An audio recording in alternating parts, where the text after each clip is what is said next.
Hello. Going to shoot a question at you. Are you good readers? Do you read lots of books and novels? Okay, let's put that to the test. I'm going to show you a quote from a very famous novel by a very famous author, and I would like you to try to guess who wrote it or which novel is it taken from.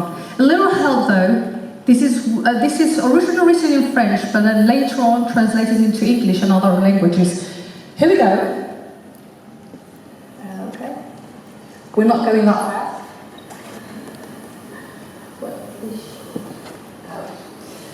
So, she hoped for a son. He would be tall and dark. And this idea of having a male child was like an expanded revenge. A man at least is free, but a woman is always hunted. She has against her the weakness of the flesh and legal dependence. I'm ready to speak to it. What do you think? She was confined on a Sunday at about 6 o'clock as the sun was rising.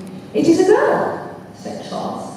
She turned her head away and fainted. Do you have an idea who wrote this or where was this taken from? Yes? Go ahead. Sorry?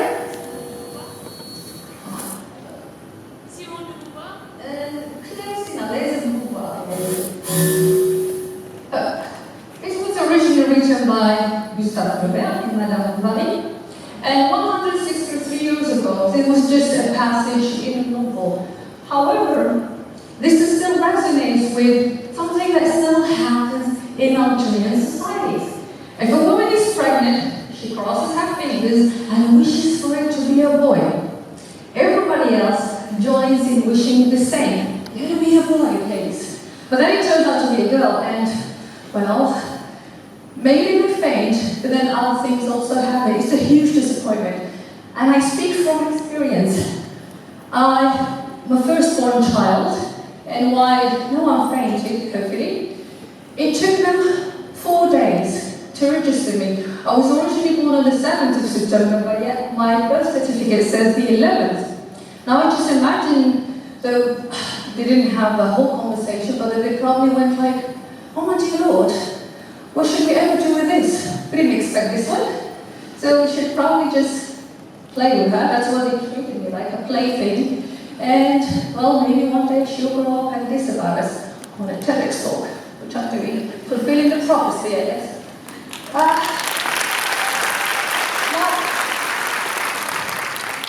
It makes you wonder, why are boys so celebrated, why girls are not? Maybe because a boy is strong and powerful and he's a future man. No. He's the breadwinner, he brings money home. But us girls, we are bad news. We are a responsibility that no one wants to claim, actually. Well, that one is American. But then, for a little girl of no more than 3 years old to feel less loved and liked just because of her sex, that's unfair. And that ought to be changed. So, dear parents, be accepting and celebrating of you girls just as you are to your boys. Show them care, attention, love, and affection, please. Now, another reason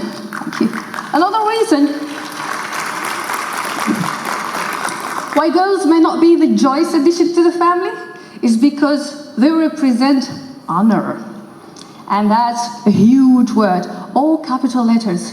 Now you would think with all the obsession that we give to honor, you would not hear all these stories about sexual harassment, and yet that tons of them, starting from one's own home. Girls are being sexually harassed and abused and even raped by their own fathers, brothers, cousins, in-laws and uncles at times. And what does society dare say about them? Nothing. It actually condemns you to silence. Shh, don't talk about it. It's none of your business. Come on, it's one of those taboos you're just supposed to shelf it and pretend it doesn't happen. So what does this leave the girls though? With a heavy burden that only grows heavier as they get older. But then some time in their life, and then in the absence of proper therapy and support, they need to let that heavy secret off their chest. So what do? They come to social media. To pages such as Femme Algérienne. Do you know the page? Yeah. All right. So they come in and they share it through anonymous messages. Plenty of those, I've read. And what happened is that instead of the compassion and support they seek and deserve, they are attacked. They're even blamed in playing a part in their victimization. For shame, people, for shame. You, reader, don't approach yourself as a condemner or an executioner, because by doing so, you're depriving these girls of yet another chance to heal. And that's unfair. So, dear Algerians, sexual harassment is still a crime if a member of the family does it. Do not empower it by silence, please. Stand up, face and fight these incestuous demons, please. Now, if you're a girl, you make it beyond home, and there's a different kind of monsters waiting for you, and not the cute type, Doing something so simple as going to school or to work, or even to the store nearby to get some milk, becomes such an arduous task, because then you're followed by these random strangers who assume they have the right to come up to you and tell you all sorts of outrageous things. Now, I asked Femme Algérienne to survey the ladies on her page for the most ridiculous things that they've heard. And let me tell you one thing, there is something for everything. There's something for things that you eat, your food, they get into that. You laugh, why not? Your looks, they feel free to judge your looks as well. Now, I'm not sure if this one needs special interference from Homeland Security, but it questions your origins. Now, some I would say pre-Islamic poetry, or rather badly composed, stands out, say. And then your height and your weight are also subject of these pickup lines. Whatever happened to how you doing? Like, why people don't say that anymore? Now, sexual harassment on the street is usually associated with how women dress. If in a provocative fashion, they ask for it. If in a modest way, they are respected. But that's not true, is it? Because how did we end up with this? Can you tell me what a woman in burqa or niqab hears when she's out on the street? Yes? Kinder surprise.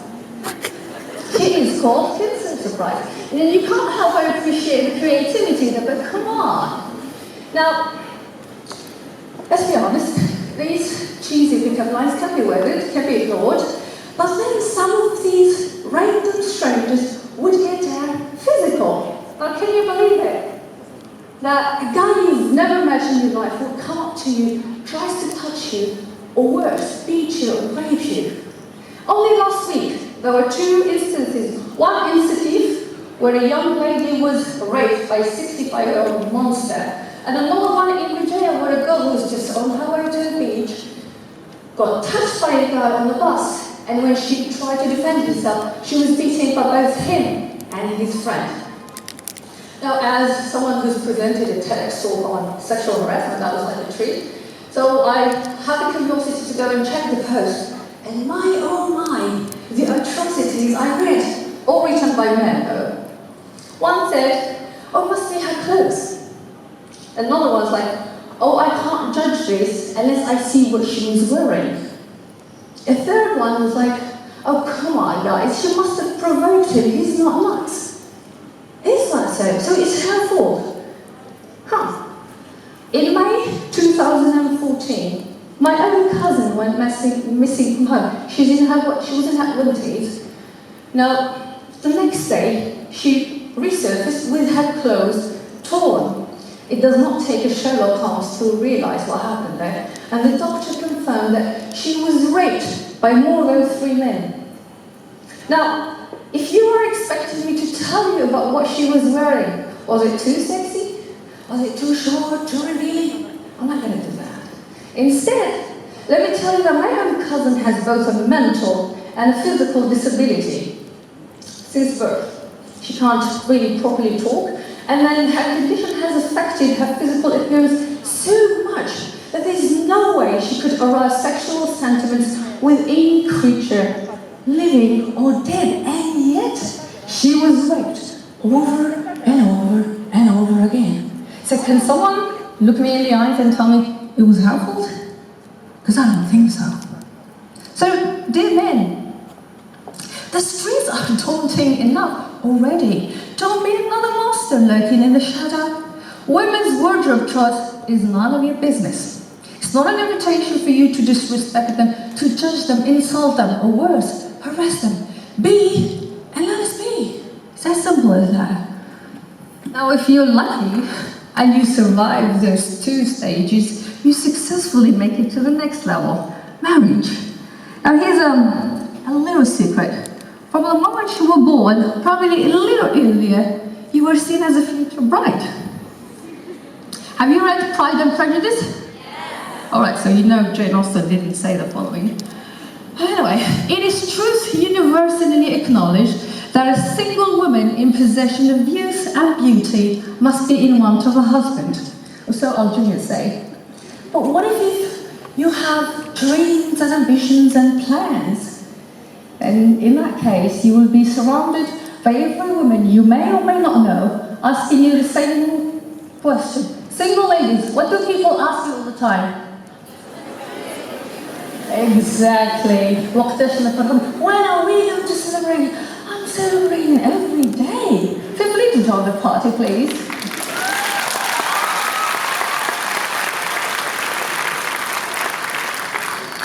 So how do you stay single then? When the whole world is conspiring to marry you off? Dear. Good luck with that. Because the next thing you'll wake up and then your mom, and if you have grannies and aunties and sisters, they will gang up against you, and then they will have one mission. Thou shalt stay single no more. And at the mention of that, a whole new game of grooms will start. And you will have to sit down and exchange a most awkward conversation with them, after which you have some time to yourself to think and solidize. To marry or not to marry? That is the question. And then you come back and you tell them, it's a no for me, I don't want him. Oops, things are not as easy as they might seem. Because then everybody will gang up against you again and try to convince you otherwise. He's got a car, he's got a nice house, he's got a job, probably even a nice bed. But then you're not going to marry his house or his car or his job. The bed though, you might want to consider that. Now, if that doesn't work, they will tell you that all of your friends and your neighbor Angie got married last week. Come on, it's your turn. Go and make some babies.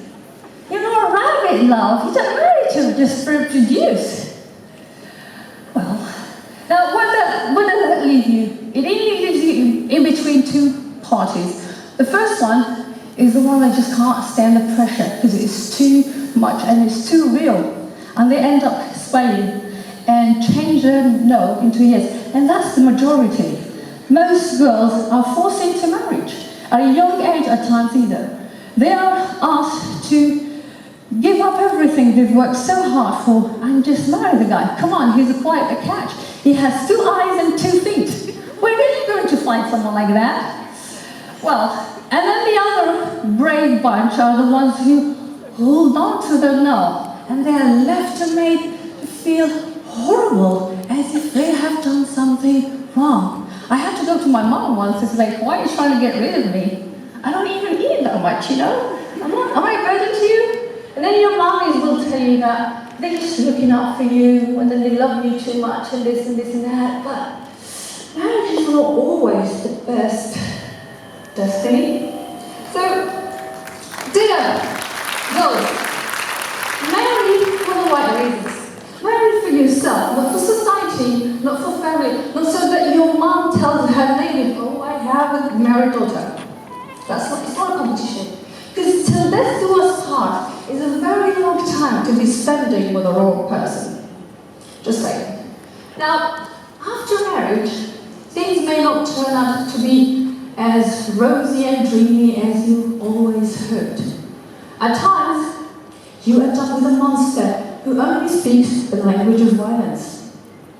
Now, domestic violence is a real issue, yet another one that is enshrouded in silence and denial. That kind of relationship is not worth fighting for. But then, your family, your friends, your neighbors, even random women on Facebook, they will tell you to fight for your marriage, fight for your man, wait for him to grow and to change. He's not a plant. This is not agriculture class. This is your life, love. This is your life. And you and I both know that violence is not a one-time thing. Once a beater, always a beater. It may start with a slap on the face, but will end up with you on a hospital bed with a few broken ribs, some stitches, a bruised skin, and a shattered soul. And who's gonna pick up your broken pieces and love? No one. No one. Because they will ask you to lick your own wound and go back to him. In fact, they will try to, because it's fine and it's okay. No, it's not. But then again, there is no support for battered women who are stuck in abusive marriage. Then they run over by it. A real man would never dare raise his hand on a woman who chose him to be her lawful wedded husband. He doesn't leave him. Now, can you see what's it like to walk a mile in the shoes of an Algerian woman from childhood to adulthood? And that's like the shortened version. It's fraught with pain and trauma and trials. And yet, again, she is asked to suck it up. You're a woman. What are you supposed to say? That's what you do. But that's not fair. No one takes a moment and apologizes to the women for all the horrible things that they have to go through. And because no one will do that, I want to do it on their behalf. Because truth be told, our society is too coward to do so. So here goes. Sorry that you are treated as second-class citizens just because of your sex. Sorry that you are denied the right to speak up if harassed or defend yourself when you are raped just because you're always seen as a victimizer, never as a victim. Sorry you have to adjourn your dreams and your plans just so that you fulfill a fanciful ideal of you. Sorry that you will find yourself stuck under the same roof as another monster who only speaks the language of violence and with whom you share no bond beyond the kids. Sorry. Sorry to that woman in City, to that one in Vijaya, and to my cousin and to the 1,000 others whose stories would never make it to headlines. But here's the thing. Yeah, feel sorry for what happened. Never feel sorry for yourself. Because truth be told, that amongst all that darkness that might surround you and that you might feel drowned in it, there's still plenty of light. There is hope that you will find your way towards the life you want and deserve.